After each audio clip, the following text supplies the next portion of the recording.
Hello, thank you. There's seats down the front if anyone wants to grab a seat and grab a wine when you can. It's not opened yet, but hey, come on, it's Glasgow, sun's out. I'll be a bit quicker here because I know the sun's shining, and I think the idea is I'll talk and then I'll show, there'll be a 10-minute break and then I'll show a film. So, I'm just going through my... Okay, so this is a quote from Glasgow City Council that was made in 2006 that kind of got me interested in this project and this documentation of the city. I'm not an architect and I'm not an academic in any sense to do with buildings, so for me the real interest was the kind of human stories and what this kind of meant, this kind of bold quote to the residents of the city and the residents of these buildings and schemes that were to be transformed. As most of you probably know, Glasgow's had the highest percentage of UK buildings across the UK. And when they were built in the 1960s, if you built over 15 floors, the government offered subsidies. So Glasgow took this extra cash and built upwards and upwards and upwards. And that's why Glasgow's got so many high-rise flats. And since I started this documentation, this project, the city's lost 35% of all high-rise flats in the city, which I think is a remarkable figure for the space of, just over 10 years. To me, that's a cull for that many flats to go. So I was kind of quite interested to find out why this was happening. So this kind of started off as part of my master's. I was doing a master's in documentary photography. And I had to I carried on with this project. So it was a kind of self-funded, self-initiated, and it turned into 8 years of work. It was a multimedia project. It was never intended to be a book. And it looks at 6 areas across the city that have all either dramatically transformed or just disappeared altogether. So the kind of quick history of high-rise flats, built in the 1960s, this was a kind of utopian answer to the worst slum conditions in Western Europe. This was a humanitarian response, which I think a lot of people kind of don't realise, and it's interesting to kind of remember that, I think, when you look at high-rise flats. And when they were first came to the city, they were celebrated. This was indoor toilets, this was separate bedrooms, this was double glazing, this was all the mod cons. And when people moved into these flats, they were celebrated, they were sought after. And it was a real exciting time for people moving in. But in the 21st century, this solutions turned out to be the problem. And I wanted to tell this story because to me there was lots of stuff in the press about high-rise demolition and buildings being blown up, and it was all very positive, and it was all Evening Times front page stories. It was all councillors standing with big keys in small estates that had been built to replace them. But I knew I had a challenge to tell this story, and the only way to tell this story as well, I suppose the first thing is as a photographer, as you approach it, there's only so many ways you can shoot a high-rise building from the ground level. And there's only so many ways that you can kind of tell that story. So I was really keen to get a different viewpoint on everything that was happening. And this was, I'd heard there was this underground complex at Red Road Flats that was, kind of envisioned some kind of shopping centre. It had been closed down for like 25 years. And when they opened up, it was a 1,000-seater bingo hall. And next door to that was a pub. And it was just the last thing you expected to see in Red Road. So myself and an artist, Mitch Miller, and an illustrator guy, we got together and we formed our own exhibition. I'd done a short film, and we kind of told the story of Red Road Flats from the underground. And we told the story about the bingo hall and the bar and how that served the community. And then you started to picture this in your head. So there's an underground bingo hall, there's an underground bar, and there's a bookies, and that's the social amenities for 4,500 people. And you can kind of start to question, well, maybe this is why Red Road went wrong. But for me, it wasn't for me to make any comment on that, because I have never lived in a high-rise flat. So I wanted to hear from the residents. So if you were lucky, you got somewhere like Red Road Underground. And if you were lucky as well, you get these hidden gems that appeared in these stripped back flats. And just to explain the process, but when you're blowing up a flat, blowing it up or bringing it down, you have a process called soft strip. And what that means, it takes everything out the flat. So the demolition contractors go in and they take away the kitchen sink, they take away the windows, they take away the frames, they take away absolutely everything. Because when that building's blown up, there's no risk of material being thrown, because there was an incident in the 1990s where a woman was killed. So this is what you're left with. You're left with a kind of concrete shell, and then you kind of start exploring in these flats. And then sometimes in some rooms you would find kind of hand-painted stags behind crumbling wallpaper. And then in other times of sunshine, those rare moments in Glasgow, you just get these really great views through the windows. And these were kind of nice images, but they weren't really telling the story. And I was kind of, we spent all day in a high-rise flat, empty high-rise flat, and becoming a bit obsessive by it. But to me, it was like, is this a fine art photography project, or is it documentation? So I was really conscious that I had a lot of work to do, because the images weren't telling the story to me. So the project was to kind of track down residents, current and previous, who had lived in these areas, and to kind of get their stories and sometimes archive, but more importantly, it was to kind of ask them why. What was the turning point? There was a clear turning point here where we went from these buildings being the utopian answer for all of Glasgow's housing problems to them being just, a disaster. I mean, it killed 35% of them. That, to me, is major. And I wanted to find out from the residents. So the project's multimedia. There's a lot of audio interviews. And I would probably say it was probably 80% research and interviewing and finding old ladies that played bingo, and 20% photography. So there was a huge back end. And that was why it took so long, I suppose. But I didn't have any funding, and I didn't have any pressure. It would have been nice to get funding, but it was then nice to just do this work at your own pace, and however you wanted to do it. So this process of finding residents took a wee bit of time as well, but in the end I think it was worth it. And the film will show, after my talk, is an example of this multimedia thing, where you actually hear the residents speak at the same time as seeing the images. So at the same time, I'm living in Brisbane at the time, and this is just the first kind of project I started looking at. Was round the corner from me was Dalmarnock, which was like, wow, here we go. So this is 10 years ago. Dalmarnock's a ghost town, but it's just been announced that it's going to Commonwealth Games 2014. So there's huge celebrations throughout the city. There's huge anticipation of what it's going to bring for Dalmarnock. And I start kind of running around saying, this is going to be great, it's all going to change. And you saw all these models, computer-generated models and graphics from architects of walking along the River Clyde, and everything's going to change, and it's all going to happen within the lifetime of this project. That'll be fantastic. But nothing really changed for a while, and it was pretty much an empty landscape. So as I was saying, 30 years, people who waited 30 years for change, that's the predominant message when you spoke to people, when you spoke to some of the old people.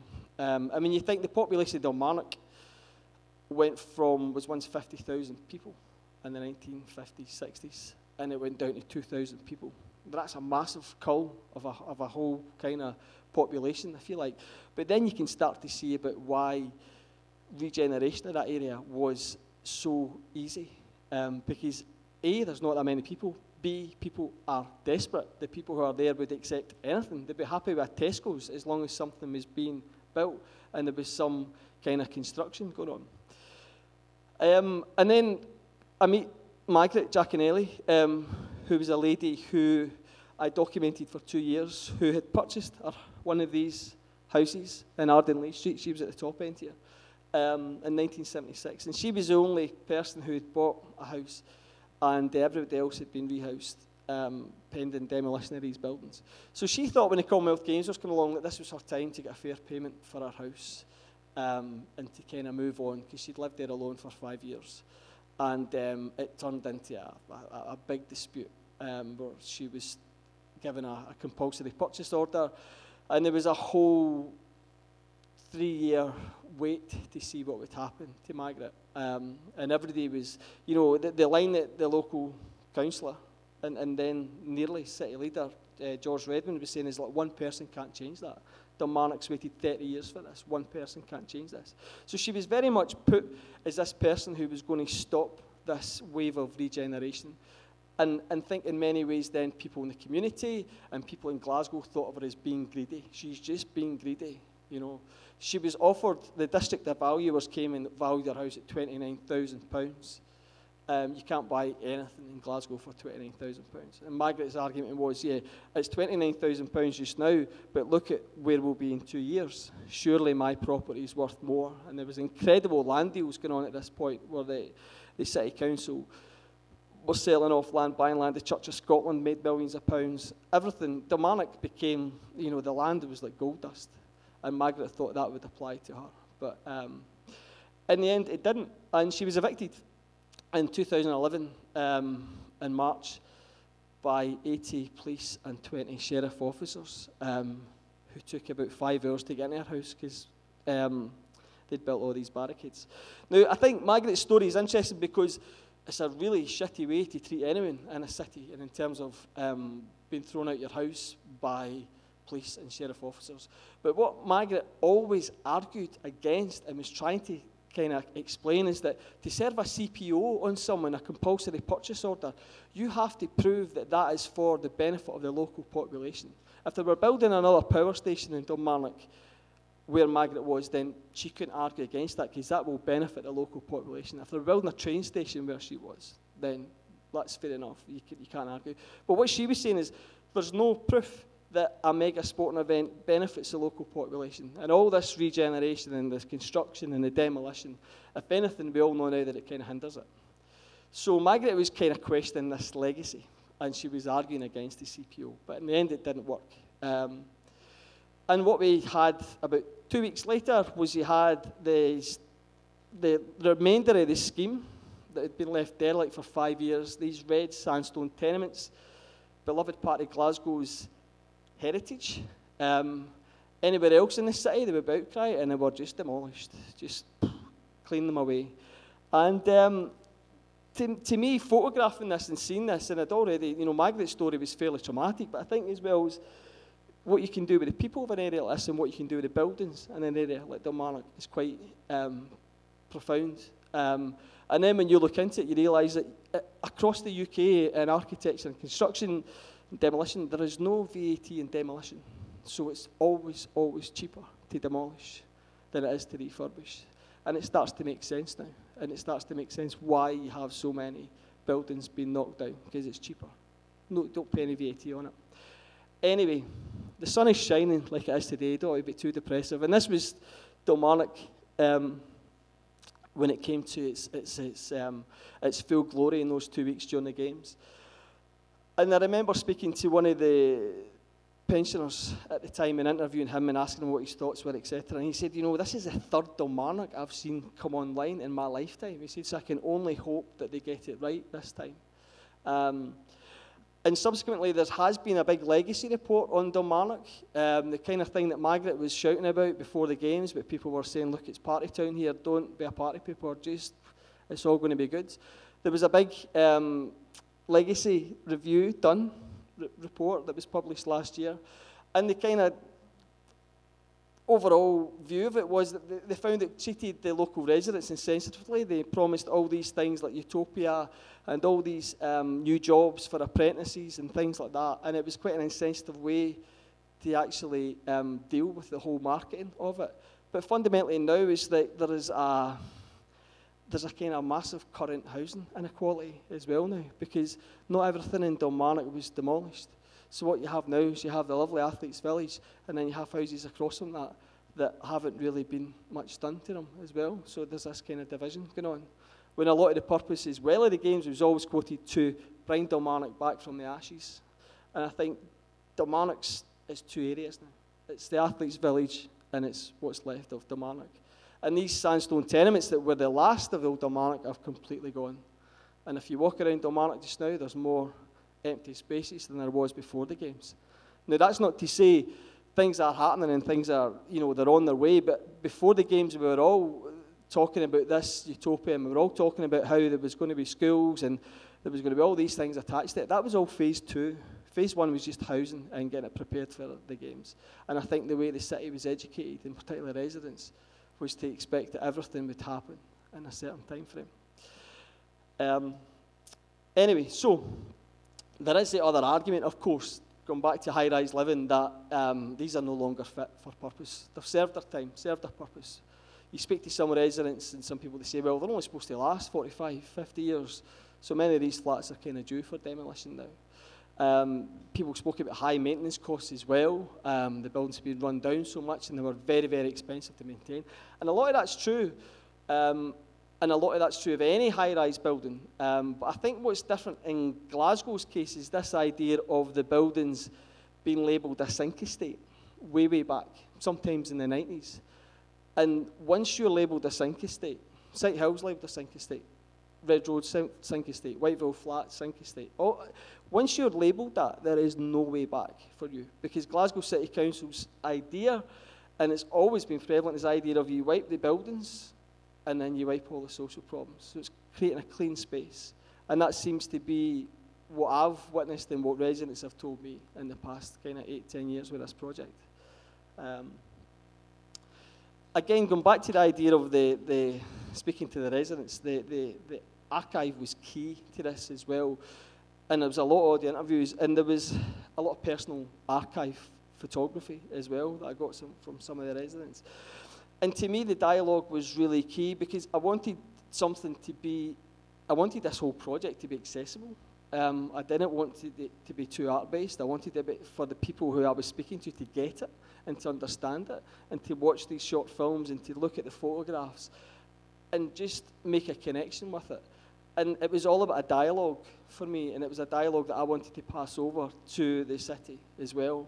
And it then became clear to me that this was bigger than photography, and I kept being pushed to come up with these, people approach projects and have an aesthetic that's the aesthetic they want to do, and that's what they'll focus on. But to me, it's a kind of mishmash of photography, and some of it's not really that good, but what's important is that kind of documentation, that when it all comes together, is really important. So the archive was important as a dialogue, and this was a picture that was then used for the book, and this was the Fleming's family on the same balcony. This was one of the first families to move into the Whiteville, Blueville flats. And this is the both buildings empty, awaiting demolition from their balcony. And when you speak to some of the residents, you'll see the film later, they talk about this idea of these living in this condemned estate when drugs really took hold by default. And that's another, the arrival of drugs to Glasgow in terms of housing, in terms of social breakdown is a massive project, and a bit fascinating project. And that's what a lot of this was down in terms of the answers is why did this happen? A lot of people cited drugs, it's one of the reasons. A lot of just people cited it being bad housing management. So you get a whole range of different perspectives about why things went wrong. And nobody ever cried it was because of maintenance. Maintenance was last in the list. Everything else was about society and all the things that go wrong in society. But you're in a high-rise, brutalist building. These buildings were loved by photographers, architects, creative people loved them. Everybody else hated them. Everybody else, the city council just hated them. And they wanted them gone, because if you get rid of that building, you get rid of the social problems. And I'm from that, I'm not far from that. I go through past that area on my school run, to my nursery run, and nothing's changed in the Gallagate, There's still a lot of issues in the Gallagate, and the disappearance of those buildings meant nothing. But anyway, that's another rant. So, quickly moving on, one of the interesting things was the kind of contrast between the first residents and the last residents. Going back to this idea of people moving in, and it being just this, escapism from these slums and Springburn and coming to this beautiful high-rise flat, and then comparing that with stories of the last residents, particularly Red Road. This was Jamal, and Jamal was a failed Iraqi asylum seeker, Kurdish asylum seeker, who was destitute, living in a block in Red Road by himself for 8 months, by himself, completely alone. Now, he was destitute. Destitute means that he they do not believe your story of persecution or how you'll be persecuted if you go home, but Iraq is one of these countries where they can't send you back because of the human rights, European human rights law. So you're kind of left in limbo. You don't get any support, you don't get any housing, you don't get anything. And he knew if he left the flat, there's a good chance he'd be out the country as well. So he put with two canaries, his company. And this was 2013. And just what a horrendous way to treat anyone, and what a horrendous way to use this building. I mean, he had his own emergency power button. One of the lifts was for the people working in demolition, and he had his own lift, and there was all these things kind of set up for him. But 8 months living alone, speaking no English, in a building that was being condemned. One of the buildings was already down. And you think, is that how we treat people in Glasgow?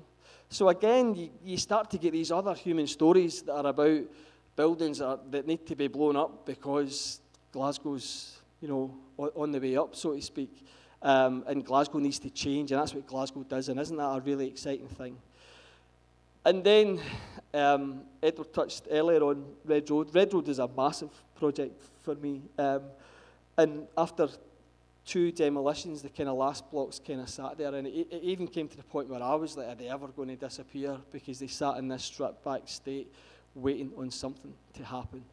And that came on the 6th of April 2014, when there was a press release that they were going to be blown up as part of the opening ceremony of the Commonwealth Games in front of the honours of 1 billion people projected. And I just thought, magic, only Glasgow City Council could think that's a good idea. And there was kind of people like, oh, it's terrible, we've blown up social housing, we can't have that. And I was like, no, I said, let's do this, let's do it. Because to me, I think the City Council and the powers that be and whoever wanted to arrange this or thought it was a good idea, I don't think they actually realised that they were bearing their kind of scars to the world. Because a lot of people, to me, if you have 1 billion people watching that, somebody might say, why are they blowing up failed social housing? And start a debate. Because there was no debate. There was no discussion. Nobody really cared. People didn't even, there was one block come down, oh, that's Red Road gone. People just expected that. But Red Road, there was the 6 blocks left. It was massive. It was like a small town. So, and because it's in the north of the city, it was far away. So I was kind of like, keen for it to happen. And had many arguments in pubs about it. And this is the alternative, of course. If you don't have 1 billion people, you have 50 people for the local community, Sunday morning, 11 o'clock, and, photographers with me with their tripods and their cables, waiting in that moment. And of course, the other thing is, if you're waiting in that moment, everybody's getting that moment anyway, and it's the same shot, but if you turn around, and when the building goes, you get a more interesting shot, but there you go. So this is the alternative. No one comes to see the demolition, and to me, it was like, let's do it, let's have a debate, and let's have a discussion. It didn't happen. It didn't happen for security reasons. The police have the final call on demolitions. Now, there was a 17,000 strong petition. That was a lot in those days. That meant nothing, really. The police had the final call to call that. And it didn't go ahead because there was people talking about barricading themselves in their house, etc., in the surrounding area. And that's why it didn't happen. But it did happen. It happened in October 2015. I can only imagine they had a big box of TNT with a sell-by date that they had to use before it was past its best. And of course, as Edward was saying later as well, it wasn't the end, and they kind of hung on just for that wee bit longer, really, And I think the idea is, what's next with Red Road, and what's going to happen next? And what's going to happen next across the city, because what kind of replaces these buildings? And whatever replaces these buildings, is it going to be the same buildings that we're knocking down in 30 years' time, 40 years' time? Are we just going to continually go through this cycle where it's people from the north of the city and from the poorer east areas of the city that are just continually moved from area to area? Again, I'm not an architect, I'm not in the kind of building trade, but the idea of materials and self-regulation, and also the land's very expensive here, so there's not a lot of money left in the pot to go on creating really big buildings that are going to last forever. So these buildings are ultimately going to fail. These buildings that are built to replace, and just how quickly is that going to be? So a book came out of all this work, and I guess it was a kind of culmination, because it was a great way to get this work out to the city, and it was a great way for me to to not retire, take a wee bit of leave, because I think I'd taken this to the extent where I could take it. But also I think that the cull of high-rise flats is kind of stopped now. It's kind of came to an end a wee bit. But then on not Boxing Day, I think 2 days before Christmas, there was a press release sent out from North Lanarkshire Council, which is the second largest council in Scotland, I think, if I'm wrong. Don't shoot me. But they're going to demolish all their high-rise flats in the next 20 years. They're all going to go, just 20 years, just like that. And I'm from North Lanarkshire initially, and these estates aren't the red roads and the site hills where they were, run down and they were viewed sink estates, yeah, but they were falling apart because nobody put any money into the maintenance costs, etc. These are a vast amount of populations living in these cities. And I think Grenfell's got a lot to contribute to that as well, where people no longer want to live in high-rise social housing, which is another huge kind of topic as well, discussion. So there you go. Glasgow seems to have kind of relaxed their cull a little bit, but then other councils are picking that up. And I think what a massive statement to make, that in the next 20 years there'll be no high-rise buildings. Unless you buy one, of course. This is just social housing. Can you remember, keep that in mind, because there's nothing wrong with high-rise living. So there you go, unless it's social housing. So, very quickly, moving on, I'd kind of taken Glasgow to its peak, and I was really keen to look at other cities where this was happening. And I wanted more of a challenge. So I worked with my friend and colleague, Jonathan Charlie, Strathclyde University. He runs the Cultural Studies Department. And I had read in the paper about this massive, it was going to be the biggest regeneration project ever in the world, which was going to happen in the next 2 years within Moscow. And it was these Khrushchevka flats to the left here that were built in the 1960s. They're the kind of first prefabricated Soviet flats that you see them all over Russia, you see them all over Eastern Europe, you see them all over Central Europe as well.